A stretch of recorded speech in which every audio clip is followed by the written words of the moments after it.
Coming up on DC News Now, the Leesburg community rattled by an overnight shooting. DC News Now on scene today as 2 alleged suspects were taken into custody.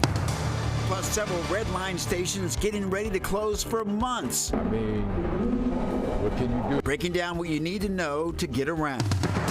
Sunny skies will begin the weekend across the DMV, but we'll let you know when some rain could be back in the mix.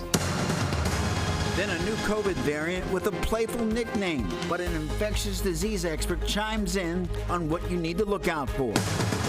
And an influencer helps navigate the do's and don'ts of dating app photos and how to put your best foot forward to find love. You're watching the station covering all of the DMV. This is DC News Now. And thanks for joining us on this Friday for DC News Now at 4. I'm Mark Hall. And I'm Annalisa Gale. We start with some breaking news out of Prince George's County. Officials now say 3 people were shot in the District Heights area earlier this afternoon, one of them a teen girl. DC News Now's Daniel Hamburg joins us live from the scene with the latest information. Daniel, what can you tell us? Well, Mark, we know that teenage girl and another man are in life-threatening condition in the hospital, while another woman is in serious but non-life-threatening condition. Take a look right behind me. You can see just the plethora of shell casings on the ground. Police are currently investigating this as a possible drive-by shooting. Police tell us preliminarily they believe that the bullets may have come from a car. We know that over to the right here is the apartment building where they say that the teenage girl and another woman were shot. The man was apparently shot out on the street here. Police have not given us any information about a possible vehicle that the shooter was in. But of course, this is still a very active scene. You can see all of those markers on the ground, presumably where the possible shell casings are. Now, police did tell us they are expecting to give us a briefing in just about 30 minutes here, where we hope to learn some more information. But again, right now, that teenage girl and a man are in life-threatening condition. Another woman, serious but non-life-threatening condition. For now, we're live in District Heights. Daniel Hamburg, DC News Now.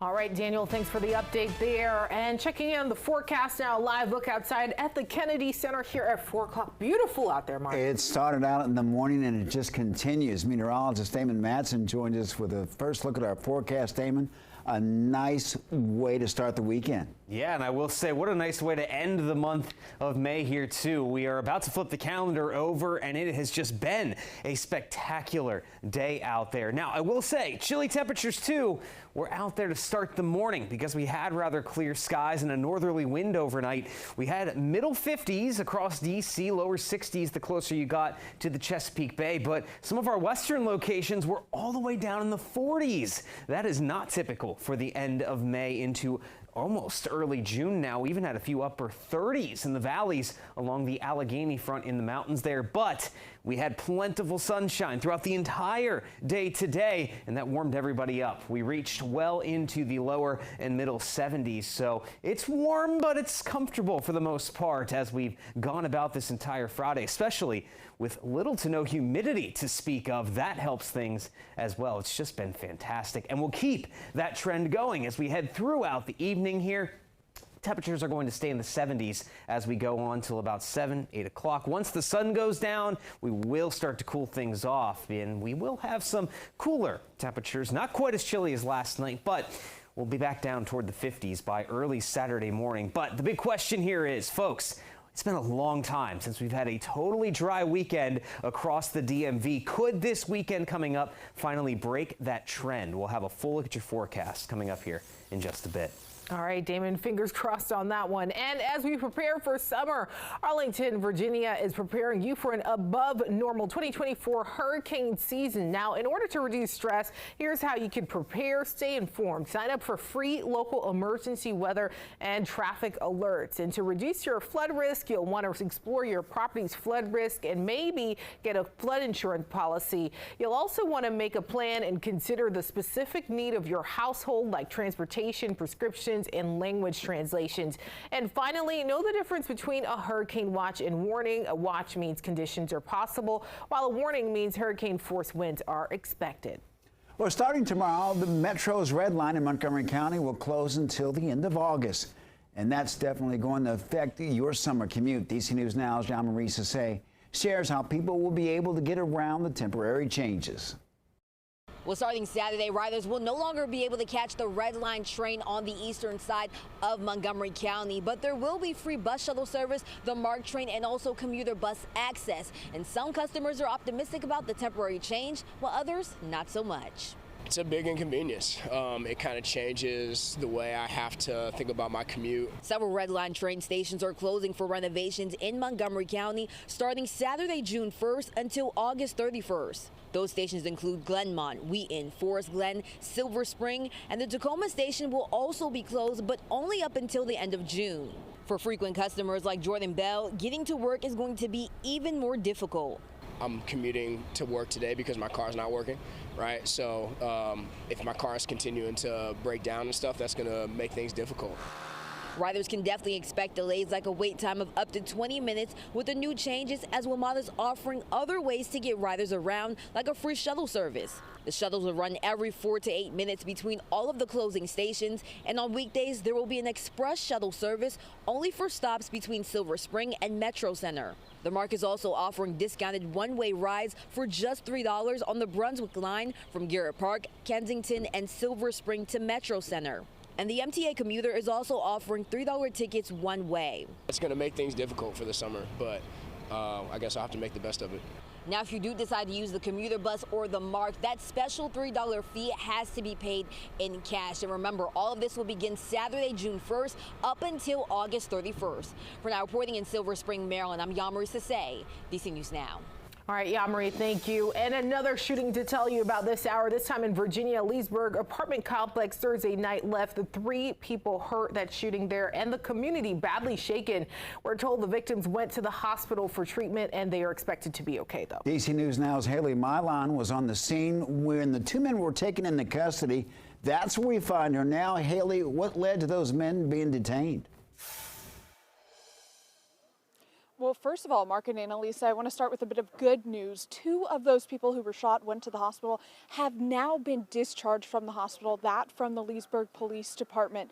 Now, we came back here to Leesburg apartment complex earlier this morning to continue our coverage of that shooting that injured 3 people. And as we were here, a police operation unfolded all around us. Now, while speaking to people who heard last night's barrage of gunshots, several police officers appeared on scene, and it turns out they say they'd gotten a 911 call just as we arrived today, that person tipping them off on the locations of some of the men allegedly involved in the shooting here last night. Now, you can see on your screen officers approaching and searching an apartment while wearing tactical gear, and I was moved back a little bit as 3 men exited the home, and ultimately 2 of them were taken into custody. We're still working to learn the role of these men, alleged role in last night's shooting, but one neighbor describes the horrifying gunfire as she tried to get her kids to safety. Just a bunch of shots ringing out. I'm going to the closet, get the kids in the closet. That's all I can do. Scared. You don't know if they're coming in your window or not.